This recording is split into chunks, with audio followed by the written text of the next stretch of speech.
নমস্কার বন্ধুরা, আরও একটি নতুন ভিডিও নিয়ে আমি চলে এলাম আপনাদের জন্য আপনাদের চ্যানেল ফিন্যান্স বাংলা গাইডে।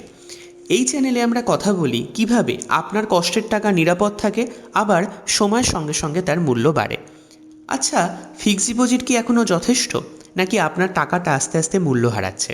এই ভিডিওটি আপনি যদি শেষ পর্যন্ত দেখেন তাহলে আপনি নিজেই সিদ্ধান্ত নিতে পারবেন আপনার কি করা উচিত। আজকে আমি 5খানা সবচেয়ে ভালো ফিক্সড ডিপোজিটের অল্টারনেটিভ নিয়ে এসেছি, যার মধ্যে 3 নম্বরটি সবথেকে ভালো। তো আসুন দেখে নেওয়া যাক।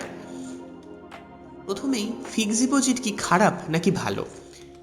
ফিক্সড ডিপোজিট কখন ভালো? ফিক্সড ডিপোজিট তখনই ভালো যখন আপনি একদম ঝুঁকি নিতে চান না এবং আপনার টাকা আপনি অল্প সময়ের জন্য রাখতে চান এবং সুদের হার এখানে ফিক্স থাকে, মানে একদম নিশ্চিত। তখন কিন্তু আপনার ফিক্সড ডিপোজিট ভালো। আচ্ছা, ফিক্সড ডিপোজিট খারাপ কখন? ফিক্সড ডিপোজিট তখন খারাপ হয় যখন আপনি মুদ্রাস্ফীতির তুলনায় রিটার্ন কম হয়, মানে ইনফ্লেশনের থেকে রিটার্ন কমে যায়। আজকে 100 টাকার জিনিস 1 বছর পর 106 টাকায় পাবেন, আর আপনার 100 টাকার ফিক্সড ডিপোজিট 1 বছর পর 105 টাকা হবে বা 107 টাকা হবে। যদি 105 টাকা হয় তাহলে আপনার 1 টাকা লস হয়ে গেল, আর 107 টাকা যদি হয় তাহলে আপনার 1 টাকা শুধুমাত্র লাভ হলো 100 টাকাতে। তো সেই জন্য ফিক্সড ডিপোজিট করলে ইনফ্লেশনের থেকে খুব একটা বেশি লাভ হয় না, তাই লং টার্মেতে ফিক্সড ডিপোজিট কিন্তু আপনার লস করে।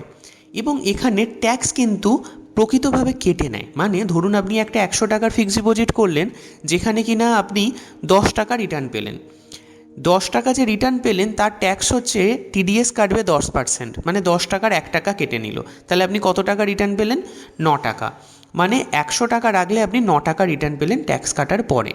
তো সেক্ষেত্রে ফিক্সড ডিপোজিট যদি আপনি করে থাকেন, সেক্ষেত্রে আপনার কিন্তু টিডিএসও কেটে নেয়। তো সেক্ষেত্রে জন্য দীর্ঘমেয়াদী যদি আপনি ফিক্সড ডিপোজিট করেন, সেক্ষেত্রে ফিক্সড ডিপোজিট কিন্তু খারাপ অপশান। তো আসুন দেখে নেওয়া যাক কী কী ভালো অপশান আছে যদি ফিক্সড ডিপোজিটের বদলে আপনি এইগুলো করেন। প্রথমেই আসুন বন্ড। বন্ড কেন? বন্ড হচ্ছে এমন একটা ইনস্ট্রুমেন্ট যা কিনা গভর্নমেন্ট, পিএসইউ, কর্পোরেট এরা করে। মানে সরকার অধিকৃত কোম্পানি এবং কর্পোরেট, মানে যে কোনো বড় প্রাইভেট সংস্থা যেমন রিলায়েন্স, টাটা, এরা বন্ড বার করে। কেন এরা বন্ড বার করে? কারণ এদের টাকার দরকার হয় মার্কেট থেকে, যেখানে কিনা আবার মতো লোকজন আছে যারা এই বন্ডগুলো কেনে। এই বন্ডগুলো কিনলে এদের টাকার দরকার হয়। আচ্ছা, এত বড় সংস্থা, এদেরও টাকার দরকার হয়? হ্যাঁ দাদা, টাকার দরকার সবাইয়ের হয়। যেমন আপনার আমার আছে না, তেমন সরকারেরও আছে, বিভিন্ন কোম্পানিরও আছে। তাই বন্ড যদি আপনারা নিতে পারেন, এখানে কিন্তু নর্মালি ফিক্সড ডিপোজিটের থেকে বেশি রিটার্ন থাকে, কারণ আপনার কাছ থেকে এরা লোন নিচ্ছে। তাই ফিক্সড ডিপোজিটের থেকে এখানে নর্মালি সুদের হার বেশি থাকে এবং এখানে যে ইনকামটা আপনি পাবেন সেটাও কিন্তু ফিক্সড ডিপোজিটের মতোই প্রেডিক্টেবল।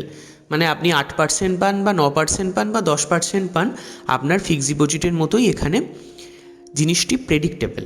আর এটি না লং টার্ম হয়। যদি আপনি গভর্নমেন্ট বন্ডে ইনভেস্ট করতে পারেন, 25 ইয়ার্সের জন্য আপনি ইনভেস্ট করতে পারেন। ফিক্সড ডিপোজিট মাত্র 10 বছর। তো এখানে এটা দারুণ একটা অপশান। আসুন দ্বিতীয় অপশানটি জেনে নেওয়া যাক। দ্বিতীয় অপশান হচ্ছে লিকুইড মিউচুয়াল ফান্ড। কেন লিকুইড মিউচুয়াল ফান্ড? লিকুইড মানে জলের মতো। আজকে টাকা রাখুন, কালকে বার করে নিন, আজকে টাকা রাখুন, পরশু বার করে নিন। কেউ আপনাকে একটা কোশ্চেন করবে না, কোনো টাকা কাটবে না। সেই জন্যই এটি লিকুইড, মানে জলের মতো। দেখুন জলের ছবিটা ভাল লাগছে তো। যাই হোক, লিকুইড মিউচুয়াল ফান্ড আমি সেই জন্যই এখানে দ্বিতীয় অপশানে রেখেছি। কারণ ধরে নিন, একটা সাধারণ উদাহরণ যদি আমি আপনাকে দিই, ধরুন আপনার কাছে 50,000 টাকা আছে। আপনি ব্যাংকে গেলেন, 50,000 টাকার ফিক্সড ডিপোজিট করলেন। 7 দিন পরে আপনার 10,000 টাকা লাগবে।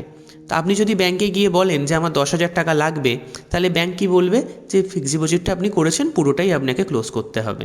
তো 50,000 টাকার ফিক্সড ডিপোজিটটা আপনি ক্লোজ করলেন, তাহলে কি হলো?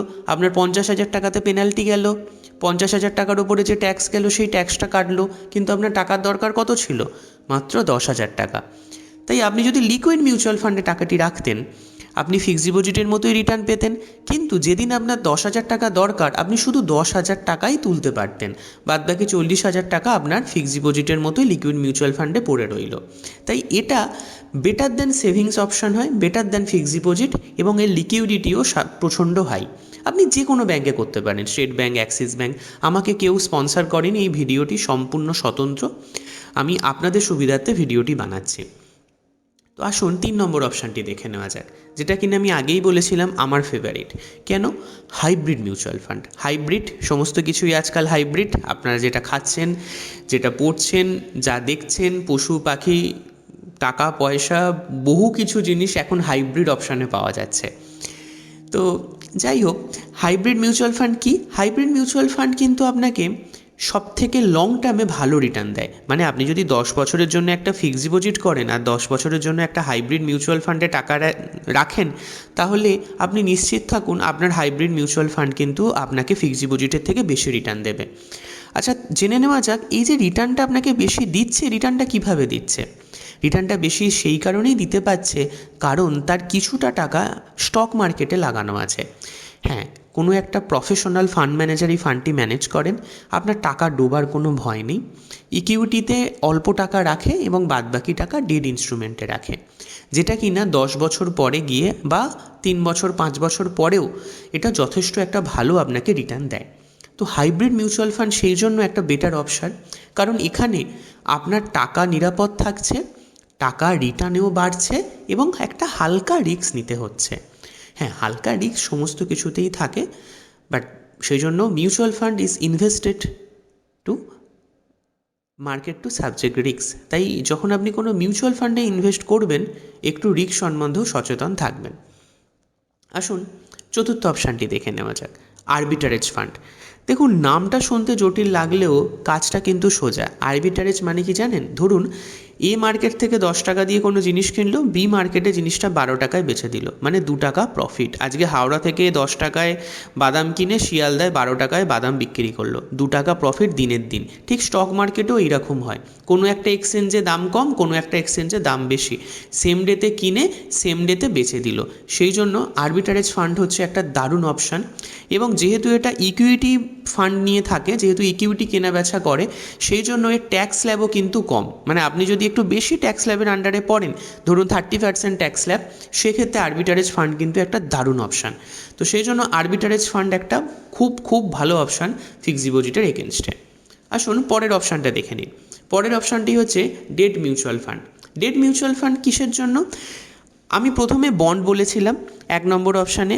বন্ড কি ডিরেক্ট আপনাকে ইনভেস্ট করতে হবে? অবভিয়াসলি ডিরেক্ট ইনভেস্ট করলে আপনি বেটার অপশান তো পাবেনই, কিন্তু যদি আপনি ডিরেক্ট ইনভেস্ট না করতে পারেন, তাহলে এই মিউচুয়াল ফান্ডে আসুন। এই সেম মিউচুয়াল ফান্ড কিন্তু বন্ডেই ইনভেস্ট করে, পুরোপুরি বন্ডে ইনভেস্ট করে, পুরোপুরি বন্ডে ইনভেস্ট করে এবং বিভিন্ন কোম্পানির বন্ডে ইনভেস্ট করে। তাহলে সেক্ষেত্রে কি হলো, এই যে পুরোপুরি বন্ডে যখন ইনভেস্ট করলো, সেক্ষেত্রে যে বন্ডের যে রিটার্নটা সেটা এতে পাচ্ছে, হ্যাঁ অল্প একটু কমিশন কেটে নিয়ে বাদবাকি টাকাটা কিন্তু এই আপনাকেই দিচ্ছে।